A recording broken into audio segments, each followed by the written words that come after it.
Perkenalkan, nama saya Dea Mutiara Anggraini. Dan saya Shehan Maulana. Di sini kami akan menjelaskan salah satu perusahaan di Indonesia yang mengalami gulung tikar, yaitu Uber.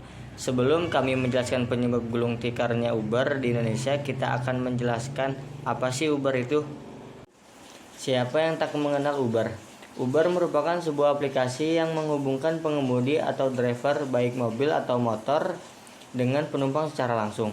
Aplikasi ini dikembangkan oleh perusahaan Amerika, Uber Technology Inc. yang berbasis di San Francisco sebagai sebuah aplikasi seluler.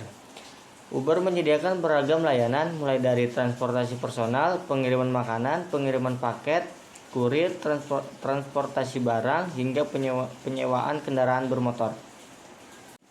Gareth Camp dan Travis Kalanick adalah dua tokoh penting yang membidani lahirnya Uber sebagai aplikasi sekaligus perusahaan ride sharing pada tahun 2009. Pendirian sekaligus pengembangan Uber awalnya bertujuan untuk mengatasi permasalahan taksi yang semakin serius di Francisco. Ide bisnis ride sharing yang dikembangkan Uber saat ini berawal dari Gareth Camp dan Travis Kalanick sebagai pendiri Uber yang terjebak di Paris dan sulit untuk menemukan dan mengakses layanan taksi. Dalam situasi tersebut, mereka kemudian berpikir alangkah mudahnya jika bisa meminta tumpangan hanya dengan mengetuk ponsel. Pemikiran tentang memesan tumpangan menggunakan ponsel dari lokasi persis Anda berdiri merupakan gagasan revolusioner karena belum pernah ada sebelumnya. Orang yang membutuhkan tumpangan tidak lagi harus menunggu berharap ada mobil yang lewat. Mereka bisa mengakses layanan tumpangan dengan cepat dan mudah, bahkan bisa langsung dijemput tepat di titik keberadaannya.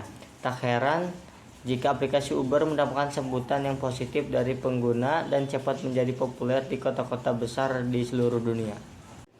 Awalnya, para supir Uber menggunakan mobil Lincoln Town Car, Cadillac Escalade, BMW 7 Series, dan Mercedes-Benz S550. Setelah 2012, Uber meluncurkan Uber X, yaitu pengayaan jenis mobil agar terjangkau oleh berbagai lapisan masyarakat. Pada tahun 2012, Uber mengumumkan rencana perluasan operasinya yang mencakup tumpangan menggunakan taksi. Siapa yang tidak tahu Uber sebagai pelopor transportasi online di Indonesia sebelum marak-maraknya? Uber selalu mendapatkan tempat di hati masyarakat yang membutuhkan transportasi taksi online murah dan mudah.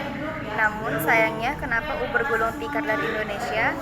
Mungkin bagi Anda yang suka naik Uber karena harganya murah dan promonya banyak, hal ini sangat menyedihkan. Ada beberapa alasan kenapa sang pelopor raksasa startup Amerika ini bisa sampai bangkrut di Indonesia. Pertama, banyaknya pilihan moda transportasi. Uber paling eksis dan mendapat customer paling banyak di Jakarta. Jakarta memiliki banyak infrastruktur untuk transportasi. Transportasi yang tersedia dan lebih murah yakni kereta listrik dan bus Transjakarta. Moda transportasi bus dan kereta api listrik tentunya jauh lebih murah dibanding moda transportasi online taksi seperti Uber. Meskipun Uber motor masih lebih mahal dibanding dengan kereta yang hanya 5.000 sekali jalan dan busway hanya 3.500 sekali jalan, infrastruktur transportasi Jakarta yang komplit alasan masyarakat berpaling dan menjadi alasan kenapa Uber gagal di Indonesia. Yang kedua, kompetitor taksi online lain merajalela. Kompetitor Grab Taksi mengambil porsi customer cukup besar dari pasar transportasi online. Bukan hanya itu, Gojek juga turut mengambil pasar transportasi online di Indonesia. Tentunya ini persaingan sehat dan pembeli bebas menentukan pilihan masing-masing.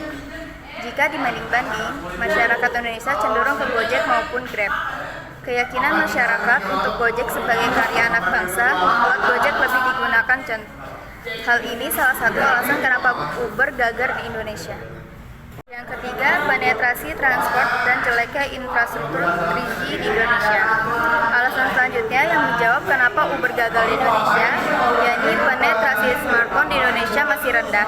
Smartphone masih merupakan barang mahal di Indonesia. Hal ini membuat masyarakat Indonesia tidak menggunakan smartphone. Adapun yang telah membeli smartphone masih terkendala oleh jeleknya 3G di Indonesia. Infrastruktur 3G masih putus-putus dan tidak stabil pada masa itu. Tentunya hal ini bukan masalah lagi saat ini yang sudah 4G dan penetrasi smartphone-nya sudah banyak. Ditambah lagi sekarang sudah mau muncul koneksi 4G tapi sayang Uber sudah keburu pergi dari Indonesia. Sekian penjelasan mengenai gulitanya Uber di Indonesia. Mohon maaf apabila ada informasi yang keliru dan kurang kuat. Semoga bermanfaat untuk semuanya. Wabillahi taufiq wal hidayah. Wassalamualaikum warahmatullahi wabarakatuh.